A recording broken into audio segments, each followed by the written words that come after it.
posted last week around running, burpees and row and what you prefer to do.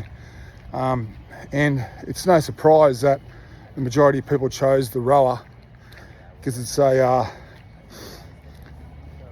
bodyweight supported movement, generally better for bigger people. The guys and gals that chose burpees were generally very light or built low to the ground, and that's natural as well. And the people who chose running are just naturally good runners. So here's my point of this post. What I've found is that the issue with people not understanding running, there's a couple of pieces, but the big one is the inability of knowing how to breathe, right, in that nice, well, in a rhythm or not a rhythm. So let me just show you what's not a good breathing pattern.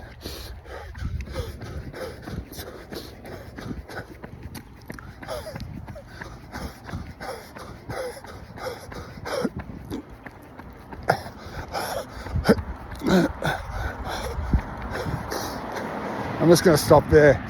If you notice, I had a nice cadence, and then I went and held the breath and just stopped the breathing or the rhythm of the breath.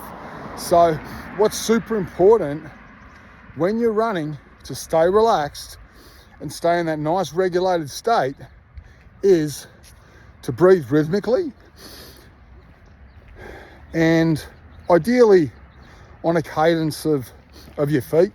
So I'll do a 70%, 70 to 80% breathing cadence, and then I'll give you a 85, 90-ish breathing cadence. Here we go.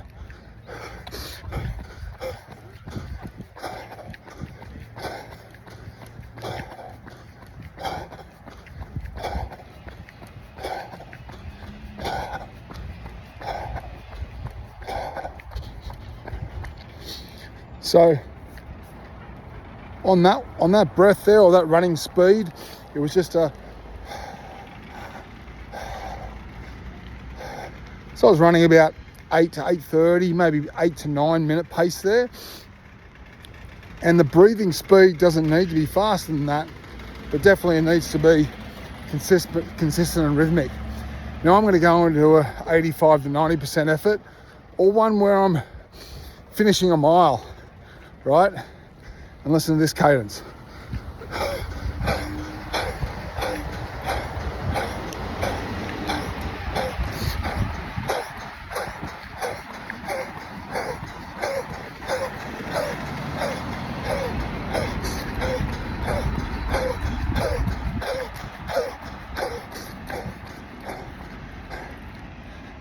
Okay, so you hear the difference of that.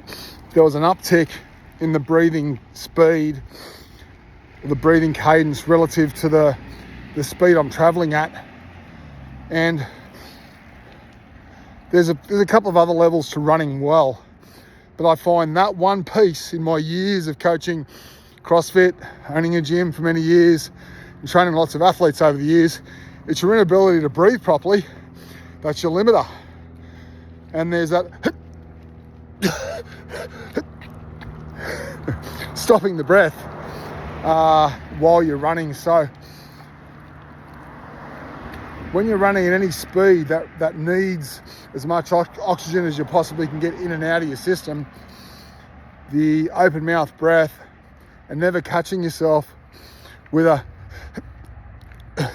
closing your mouth for long periods. You may have noticed I caught myself going just briefly, because I think I had a bit of a runny nose, but it's essentially and one last thing, because I'm going to do another post on this regarding the proper breathing and where it's coming from. Your belly, actually I could show you here, your belly, I'm going to freak people out though. Your belly is pushing out when you're breathing in. So essentially a diaphragmatic breath, I'm going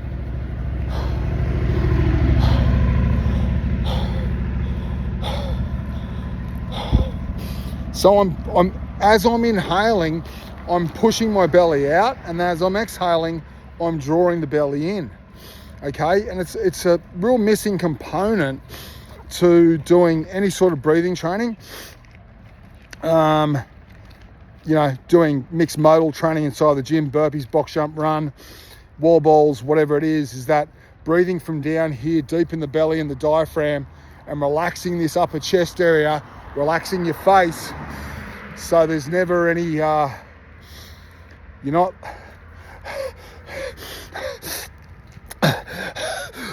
shallow breathing, you know what I'm talking about, and it's coming from deep down in the belly. That will enable you to stay relaxed, stay in control, and always be in control of the workout. I have a saying: control your breathing, control the workout. And if you can, and it's almost a false positive, because you don't want to really control it.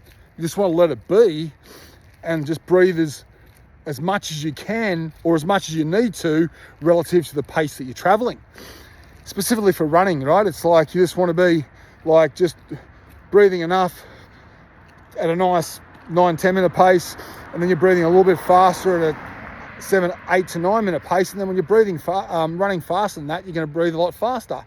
You're going to be ending up, when you're going that 6 minute pace, you're like and you're going to end up breathing like a racehorse. And on that point, for me, I know I'm working hard when I hear myself almost starting to the squeal, right? You're starting to get that deep kind of squeal coming out, but I'm not afraid of that because I know what's coming. I mean, you can't really tolerate it for a long time because it's pretty much unsustainable work, and you're tapping the ceiling there at about 95 to 100%, right? Where you're very rarely going to go. But sustainable, repeatable work in the 70 to 90%, you're just like fucking all day long. Hopefully that helps you with running specifically. I pretty much walked almost a mile just gas bagging. Again, hopefully that helps you guys. And going to do a little bit more about the diaphragmatic breathing, because it's a real missing component of exercise performance. Like the diaphragmatic breathing while you're doing cardio, dance floor training, right? But then there's a locking of the diaphragm when you're squatting, right? So it's that